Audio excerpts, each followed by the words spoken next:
Mr. Chairman, today's hearing will look at the Biden administration's recent action to ensure that exports of liquefied natural gas, or LNG, benefit all Americans. This is a common-sense action. Before we send our energy resources abroad, it is only right that we first confirm doing so is in the American people's best interest, not the interests of our competitors. We should examine the impacts of LNG exports on energy prices, global greenhouse gas emissions, and environmental justice communities. China is also a leading destination for American LNG, and that deserves scrutiny. The President's action is not in China's interest. If you oppose China, you should favor the President's action. Furthermore, the law requires the Department of Energy to determine that LNG exports to non-free trade agreement countries are in the public interest before approving them. The Natural Gas Act is crystal clear in this regard, and the Biden administration's actions are designed to ensure that the Department of Energy is following the law. After all, the LNG market is completely different in the United States now than it was 6 years ago. Back in 2018, there were only 2 operating LNG export terminals in the United States for a combined capacity of 4.8 billion cubic feet per day. Now there are 7 operating facilities with the ability to export triple that amount, and DOE has already approved enough export permits to triple our LNG exports again. Today, the United States is also far and away the largest natural gas producer in the world.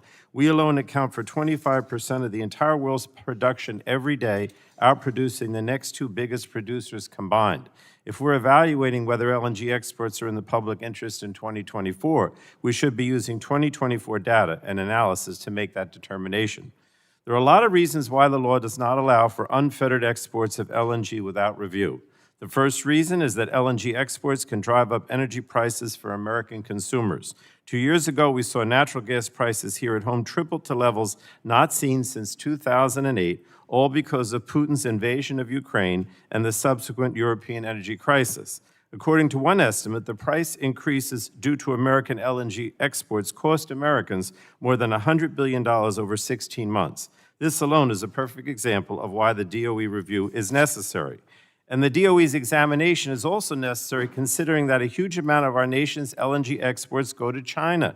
In 2021, China was the second most popular destination for American LNG exports. Republicans say they're tough on China, but in their pursuit of unlimited LNG exports, they're not only increasing prices on American consumers, but providing cheap natural gas to fuel China's industrial economy. That is contrary to American interests. Finally, DOE must examine the impacts of LNG exports on greenhouse gas emissions and on frontline environmental justice communities. Expanding LNG export infrastructure could drastically increase greenhouse gas emissions, and it's unclear if LNG exports are cleaner than other fossil fuels once you properly account for methane leakage during liquefaction. And these are questions that DOE must also answer.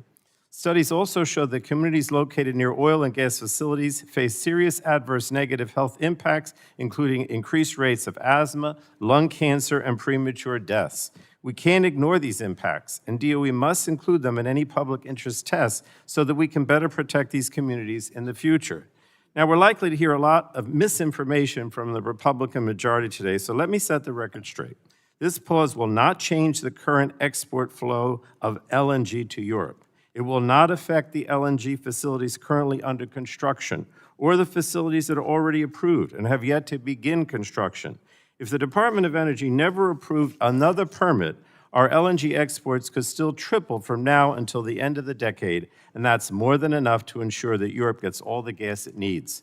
It is also ironic that Republicans are voicing concern for Europeans when they have refused to provide support to our Ukrainian allies as they continue to suffer from a barbaric invasion by Putin. Well over a majority of committee Republicans opposed the Ukraine aid package when it came up for a vote. Instead, House Republicans continue to do the bidding of their corporate polluter friends, pushing H.R. 1130, legislation that will remove all public interest determinations from LNG exports. It's just another example of Republicans putting polluters over people. The Biden administration is rightfully taking a different approach, making sure any additional LNG exports benefit the American people. And this action builds on the administration's commitment to lowering energy costs for Americans and protecting them from corporate polluters, the practice of corporate polluters of putting profits over people. So thank you again, Mr. Chairman, and I yield back.